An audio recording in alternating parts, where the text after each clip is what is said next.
Okay, Dr. Monroe, we got everybody accounted for, and we're ready to start the meeting when you are. You're on mute. And just as a reminder for all members of via Zoom, just when you're talking, make sure you're off mute, please. Thank you. All right. Welcome, everyone. We call the meeting of the Winterville Zoning and Planning Committee for February 21st, 2022 to order. We welcome everyone. I thank you for my taking charge in my absence last month. Was unavoidable, but I do appreciate the work that we are doing and business moving forward as head according to plan. Do we have any excused absences? No, Mr. Chairman, we don't have any requests for any excused absences. Okay. Board members, you had the chance to review the agenda. We entertain a motion to approve the agenda for February 21st, 2022. Doug Killian, motion approved. Mike Weldon, second. Okay, it's been moved and properly second. Please vote according to roll call. When roll call. Dr. Monroe, Aye. Mr. Killian, Aye. Ms. Clyburn, Ms. Peggy, you're on mute.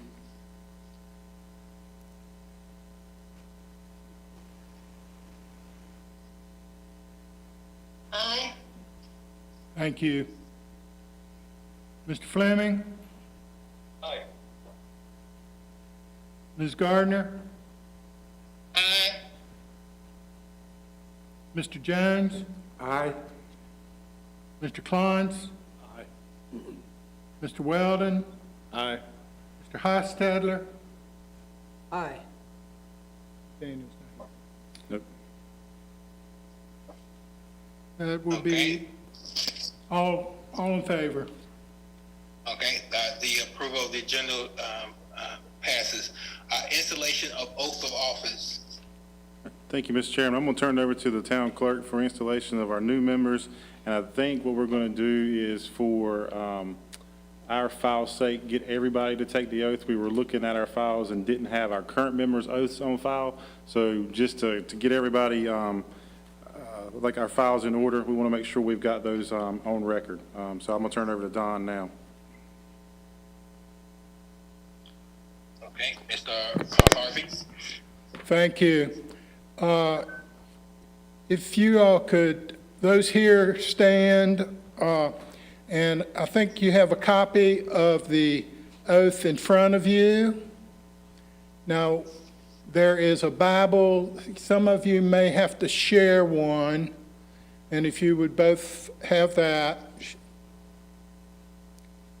And we're going to do this all at once. So everybody, when we get to your name, just say your name, say your personal name. And you all at home, if you all would repeat also. I state your name. I, Gregory Monroe, Jones. Do solemnly swear that I will support and maintain swear to support and maintain the Constitution and laws of the United States the Constitution and laws of the United States and the Constitution and laws of North Carolina, and the Constitution and laws of North Carolina, not inconsistent therewith, not inconsistent therewith, and that I will faithfully discharge the duties and that I will faithfully discharge the duties of my office as a planning and zoning board member of my office as a planning and zoning board member.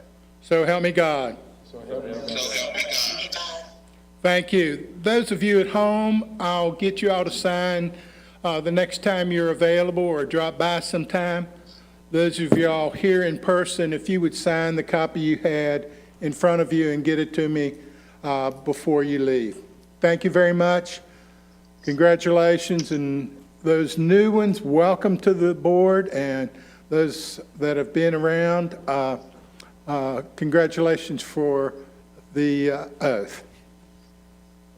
All right, thank you so much for that. And again, welcome to all of our new board members. My plan was to be there tonight, but again, unforeseen circumstances caused the last minute change. So we'll move on with our agenda. The next item is approval of the minutes from the January regular meeting. Board members, you've had a chance to review those in your board packet. We'll entertain a motion. Motion to approve. Doug Killian, I second. second. Darlene Gardner. Okay, it's been moved and properly second to approve the minutes from the January regular meeting. Please vote your pleasure upon roll call. Dr. Monroe, Aye. Mr. Killian, Aye. Ms. Clyburn, Aye. Mr. Fleming, Aye. Ms. Gardner, Aye. Mr. Jones, Aye. Mr. Clance, Aye. Mr. Weldon, Aye. Mr. Hostetler. Aye.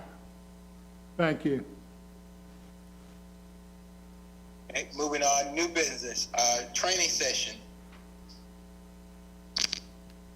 Thank you, Mr. Chair. I would like to echo Mr. Harvey's sentiments and welcome our new board members.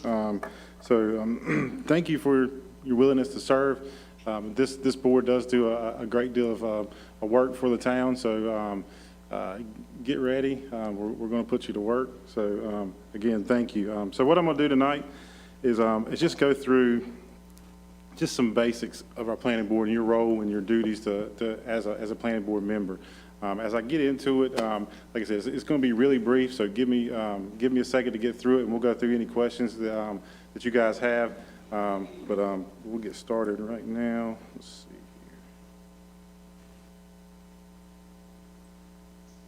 So basically, the planning board, you guys are an advisory board to town council. Obviously, you're an appointed board by town council, but your main role is to advise council. So that's going to look like making recommendations and decisions on your most basic things you're going to be looking at are rezoning requests, subdivision plans, ordinance amendments, and occasionally comprehensive plans. So a comprehensive plan, we'll get into a little bit more, but that's those long-range plans we look at from a land use perspective. So typically, those are going to be a 10-year plan. So the actual formulating of a comprehensive plan is it's a 10-year plan, but you start at the beginning, then you usually don't get into an update to about 3.5 to 5 years into it. We approved that plan in 2019, so we're coming up on an update of that plan soon, so you guys will all be involved in that for sure. So before anything can happen zoning-wise, there has to be a planning board. So without a planning board, there is no zoning. So you guys, that's a state statute that's required. So statutorily, there has to be a planning board before town council can vote or adopt any zoning ordinance. Like I said, one of your most common things you're going to look at, and what we'll look at tonight, is a rezoning request. So, and that's just going to be an amendment to what you'll hear it called an amendment. So the zoning ordinance is law. So anytime you're changing that, whether it be the map or the language itself, is an amendment to the law. So what you guys are going to be doing is giving the town council an advisory recommendation. So planning board, like I said, planning board is an advisory. It's not binding. So even if you guys vote one way, town council is not obligated to vote in that way. Just putting all the cards on the table for you. Development plans, you're going to see a lot of preliminary plats, subdivision plans, and a lot of final plats. So by the time it gets to you, it's been vetted to the point where the technical aspects of it have been worked out with town staff. So before it even comes to you, it'll go to our technical review committee. So by the time it gets to you, you're looking at just the kind of the use, where it's at, access, all that kind of good stuff, and then giving your feedback on it, and ultimately a recommendation to town council. So review and comment on other development ordinances, most commonly the subdivision ordinance. So like I said, the subdivision ordinance is just like the zoning ordinance. It isn't a law in town. So from time to time, we're going to have to update that as well. I've told this board that I'm working on, our staff is working on subdivision ordinance amendments right now, so you guys will see that in the coming months. Comprehensive land use planning. So 160D, new members may not be familiar with 160D, but Senate Bill 355 at the state level gave directive to every zoning delegation in the state that they had to be comprehensive in nature, meaning that if Winterville does a special use permit, then that special use permit is going to look just like something in Boone. So it's comprehensive statewide. So that way the language is consistent. But 160D also stipulates that they have to prepare, review, maintain, monitor, periodically update, and recommend to the governing board a comprehensive plan. So without that comprehensive plan, we don't have a zoning ordinance. So that the comprehensive plan is really, really important for what we do. And you'll see in my presentation tonight, anytime we do a rezoning request, we point back to the comprehensive plan. So that comprehensive plan lays out the framework for all our rezoning requests, and it kind of gives us that sounding board to throw it against. So typically speaking, if somebody comes in to our office and wants to know the ins and out of a land use that they're proposing, the first thing we're going to do is pick up that land use plan, show them exactly what the plan says, and then try to fit their request into that plan. So, and you guys will see a little bit more in my presentation tonight on the rezoning request, how that actually works. I will say that 160D doesn't give a stipulation on what the reasonable expectation is on a properly maintained plan. So even though I said typically it's a 10-year plan, you do updates 3.5, 5 years into it. That's kind of common practice. You could have one approved in 2019, and statutorily you've met the requirement. So in 2030, that 2019 plan still goes even beyond. So as long as you're reasonably maintained, then you're up to state statutes. So with that, I know it was really, really brief, but that's kind of your guys' role in a nutshell, and I'll take any questions before we move on to anything else.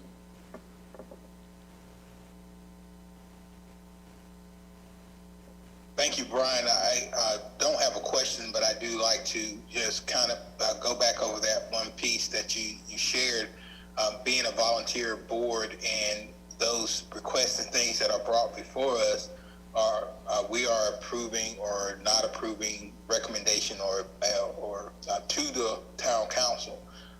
So don't ever, like I said, I don't think there are any pressures, but sometimes we need to keep that being reminded in front of us that all we're doing is approving recommendations to the board, to the town council.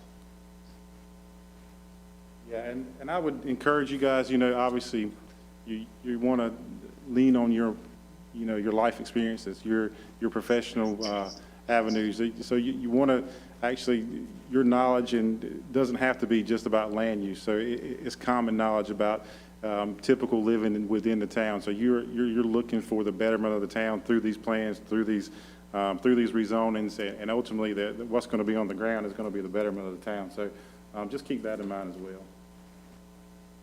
Yeah, that and trusting staff has presented us with the best information with regard to their recommendations. So again, that we are reminded that this is as a volunteer board, there's no high pressure. The ultimate decision belongs to town council, whether we recommend or do not recommend. They have the decision. The burden of the decisions is on them, not us. Brian, just to be clear, the state, you were saying from Boone all over the state is one plan, and each. So not necessarily one plan. So what statute 160D has just made it easier to navigate the zoning laws of North Carolina. So that way, if somebody wants to do a rezoning in Winterville, or if they want to do a rezoning in Boone, typically speaking, it should be the same process. It should be the same language. So what somebody's calling a special use permit here is not a conditional use permit somewhere else. So it just gets everybody on the same playing field. So you know exactly what you're dealing with. So it's just consistent throughout the state.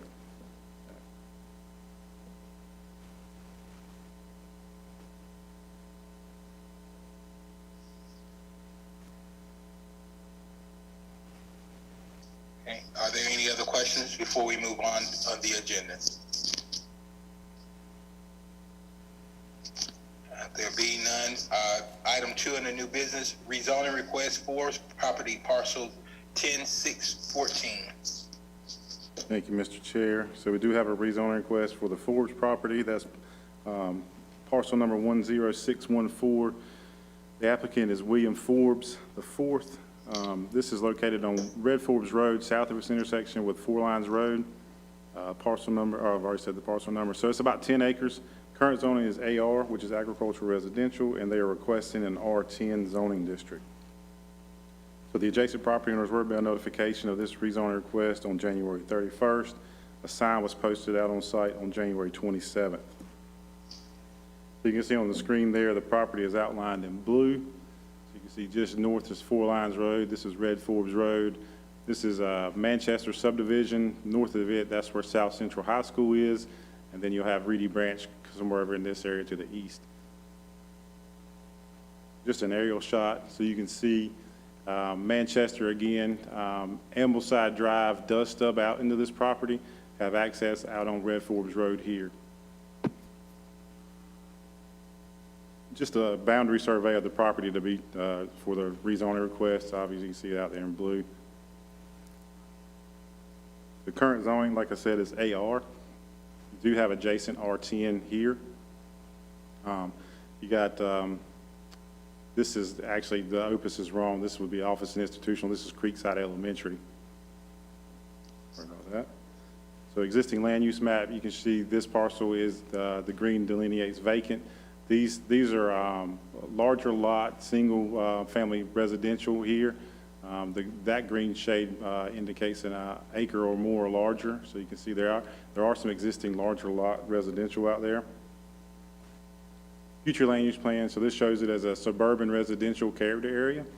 So our suburban character area is primarily a large lot, single family, detached residential. So that many people love about the town's housing stock. So generally you're looking at 2 to 3 dwelling units per acre. This would be front and side loaded garages. So your general character, like I said, large lot, lower density, single family residential. This was identified by the community as a land use type that was appropriate and valued in many locations. So the flexible land use type is appropriate for many areas, and the planning area will likely be served by town utilities. So this will be, I think most of this is going to be GUC out there. We don't have anything really out there, but you can see in the potential zoning, you do see R20, R15, R12.5, and R10, which is the requested one. So I know Mr. Killian's going to ask sidewalks. It is recommended. So you'll see when we get into, if approved, obviously they're allowed to move forward with planning the preliminary plat. So they'll show sidewalks on one side out there. So the big thing in our economic development recommendation and policies in the land use plan is to reinforce the town's identity as a family-friendly community. And one of those strategies is to support rezonings to residential uses in the suburban residential character areas. So obviously this is one, as noted before, suburban residential character area. With all that said, planning staff does find the request is reasonable and in the public interest, because the proposed zoning district is compatible with surrounding land uses and the future land use plan. So staff does recommend approval of the request from 10.09 to rezone 10.09 acres from AR to R10. But just on our rezoning process, so public comments can now be entertained by planning and zoning board. Then the board will make a recommendation to town council. A public hearing will be scheduled at the next council meeting on March 14th, and that public hearing will be ultimately held on April 11th. So this is kind of hard to see, but I put a hard copy in front of you guys. A letter received from the homeowners living out along Red Forbes Road and Four Lines Road. But I'll read the letter out loud, and it's signed by 7 residences out there, and I can go back and show you exactly which residences signed that. So to whom it may concern, we as homeowners living on the Red Forbes and Four Lines Roads in Winterville, North Carolina, would like for future homes that will be built on the property adjacent to ours to have the same covenant as ours. when we built our homes, we had to have 2,000 square feet under one roof. We are concerned that anything less would decrease the value of our homes, and it's signed by the adjacent property owners, and I'll kind of show you where they're at. So starting there with Clint and Ed and Barbara, is Ed and Barbara is right here, this property. Then Dorothy McRoy, I think, is adjacent. Mr. Bill Highsmith and his wife here. The 2478 Red Ford is there, and then 2460, I think, is there, and then it's that property there. So you got 1, 2, 3, 4, 5, 6, 7 property owners. But I just wanted to point out that that's who it was. Brian, we're not able to see your arrow on. Yeah, I'm sorry about that. We were not able to see what Yep. you're pointing to. No, yep, you're right. So there would be 1, 2, 3, 4, 5, 6, and 7, these property owners. So the only 2 missing from this list would be these 2 right here on 4 Lines Road. But I just wanted to make sure to point out that those were the signatures you're seeing on the letter there. Right. But with that, Mr. Chair, Mr. Clint Barber, who put this letter together and got the signatures, is in the audience. If he wants to speak or answer any questions, he's available during the public comment session. And with that, I'll answer any questions. And can we hear from the member in the audience that so that the board can continue to look at the information presented? Mr. Barber, you willing to stand up and Yep. So he's fine. Okay, so he's letting the letter speak for himself? Yes, Okay. sir. Board members, you've heard the information. What questions do you have for staff? Mike Weldon. Brian, you know, the letter that they sent in here talked about their houses being required to have 2,000 square feet under roof. But now they're zoned AR, so there's no limitation by the town No. to that 2,000, right? No, and that's a restrictive covenant separate from and above the town's restrictions. So that would be enforced on their end, on the private deal. So, yeah. And that, similarly speaking, that could be part of their restrictive covenants, if that's something that, the town wanted to pursue, to make sure it get done. So we've done it in a couple different ways. There can be a conditional district where they actually specify those homes are going to be 2,000 square foot heated, or they can go the route of implementing it on their restrictive covenant. So, but it's really up to you. But now that's something that will come up later on too. Restrictive covenants, generally speaking, would, yes. So, and that's not So, I something mean, the town. we're just doing rezoning of the Right. property then. Right. Okay, I got it. Yeah, and that's something that obviously that when we're talking about conditions on a piece of property, the property owner would have to be the one that proposed those. The town can't implement those onto it. So what we're looking at from this specifically is a R10 rezoning, so we look at everything that's allowed in an R10. Right, and so any conditions or whatnot would be taken up by us when a plat comes before us. Is that That's right. correct? And Mike, as a building code enforcer, you can probably speak to it. The minimum square footage for a home, is there one statutorily? Square foot? Is there, so let's just say they wanted, and I'm spitballing obviously, but if they wanted to go less than 1,000 square feet, would that meet state building code? Well, there's no building codes as to size of a single-family dwelling as a whole, but there are certain sizes to certain rooms, such Right. as living rooms, bedrooms, kitchens, and those types of things. So, but usually to get something like that to fit into something, it's usually somewhere around 700-800 square feet, which is very small. Right. So, Okay. I just wanted to make sure everybody was kind of aware of what the threshold really is of what you can get away with, so compared to that 2,000 square feet. Greg? But again, that matter would not come before us, and it is not the request of the force at this time. Is that correct? Yes, Mr. Chair. Okay. So the matter before Forces rezoning request from a AR to an R10. Are there any other questions or comments from board members? I have a question. Yes, Ms. Peggy. When I went out and looked at the area, I was concerned about the entrance on Red Forks Road. And this may be preliminary to even mention this, but it seems to me that it's extremely narrow in there. Is they going to be able to accommodate the street and any other amenities that they would put at an entrance? So it's a great question, Ms. Clybourne. For those that didn't hear, she was asking about the entrance on Red Forbes, right here. So when they subdivided this land, whenever it was, and got this piece, they did have the foresight to leave 60 feet, which is the required right-of-way width. So they'd have to have 60-foot right-of-way minimum for a public street. So they do have that. So yes, to answer your question, is they do have enough room for an entrance into that subdivision. Okay. So, and I'll go a little bit further to say, you know, obviously, when they developed Manchester, so interconnectivity is obviously a big concern. So they've got the stub going into Manchester, so you'll have two accesses, one from Red Forbes and one interior from Manchester, so. Right, I saw that, yes. Thank you.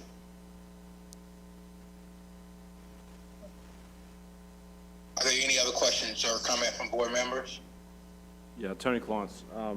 Perhaps I'm showing my ignorance, and I apologize. I'm still learning. The R10 request, I'm looking at your land use plan. It's 1 to 3 homes per acre. Yeah. We're looking between 10 and 30 homes. What is can you elaborate on R10 a little bit more for me? So, yeah, sorry, yeah, and I probably should have done that for us. So R10, R is residential, 10 just means 10,000 square foot minimum. So by the math, you're going to get, if you subdivide it out, you'd get four lots to an acre. That's not going to happen because you got to back out roads, you got to back out stormwater stuff. So typically an R10 is going to fit in that 1 to 3 per acre. Thanks.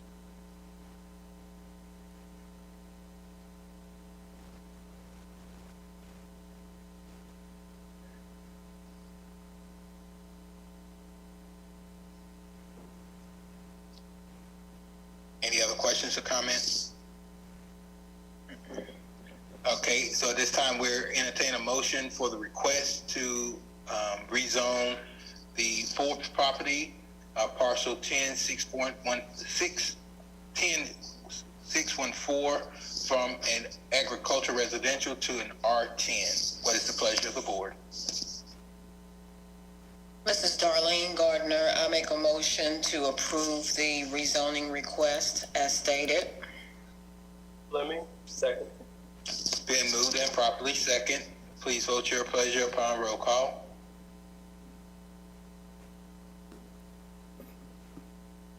Dr. Monroe, Aye. Mr. Killian, Aye. Ms. Clyburn, Aye. Mr. Fleming, Aye.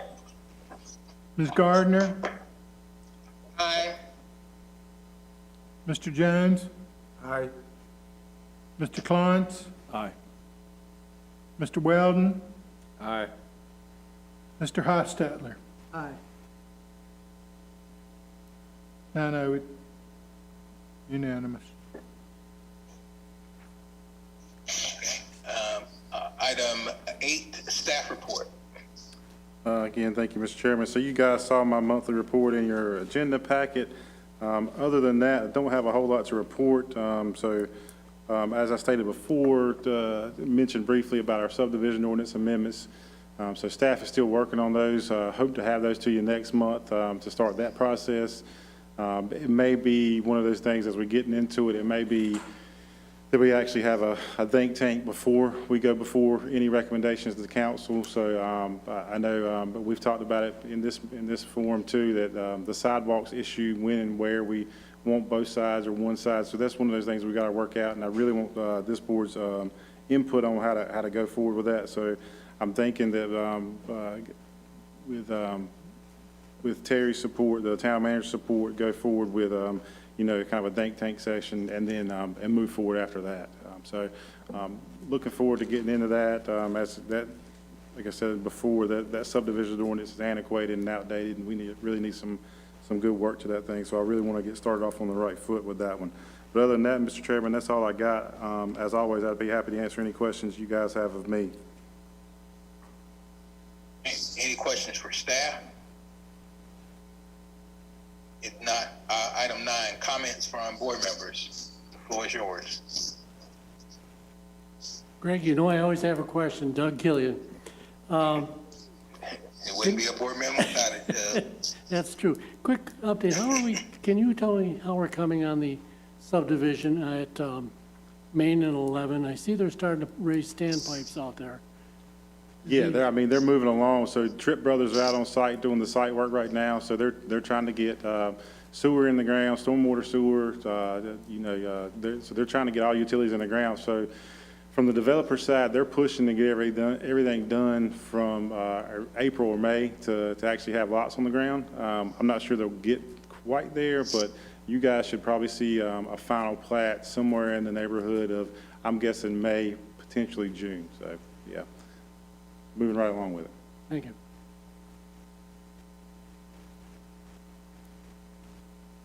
Any other board members? Thank you, Mr. Killian. We appreciate your due diligence to everything that you keep an eye on for Winterville. James Jones, and I look forward to working with all of you and participating and contributing as we move forward. And I apologize, Mr. Chair. I should have went through and introduced our new board members. I totally meant to do that, but just the ones in the room, Mr. Henry Hostetler, he's our ETJ representative, Mr. James Godfrey Jones, and Mr. Anthony Klontz, otherwise known as Tony Klontz, and Miss Brandy Daniels, who's not in attendance tonight, but I'll follow up with her to make sure she's getting our correspondence too. But I wanted to make sure to actually introduce each one by name, so thank you. 10, yep. So we're still short one ETJ and one ETJ alternate. She's an alternate member, but the way the board's set up right now, she'll have full voting rights. So the alternate member does get to vote in the absence of an ETJ regular member. So at this point, every member on the board will have full voting rights. So This ETJ, does that replace Mr. Briley, or I know he was appointed by the commissioners? that's right. That's exactly right. Yes, sir. So Mr. Hostetler is filling Mr. Robert Briley's position. Okay. Well, welcome to our newest members. We look forward to working with you and continuing doing great things for the town of Winterville. If there are no other comments from board members, we entertain a motion to adjourn. Motion to So adjourn. moved. I'll second it. So you had one from Mr. Hostetler and a second from Ms. Clybourne, Mr. Chair. Okay, so it's been moved in, properly second. Please vote your pleasure upon roll call.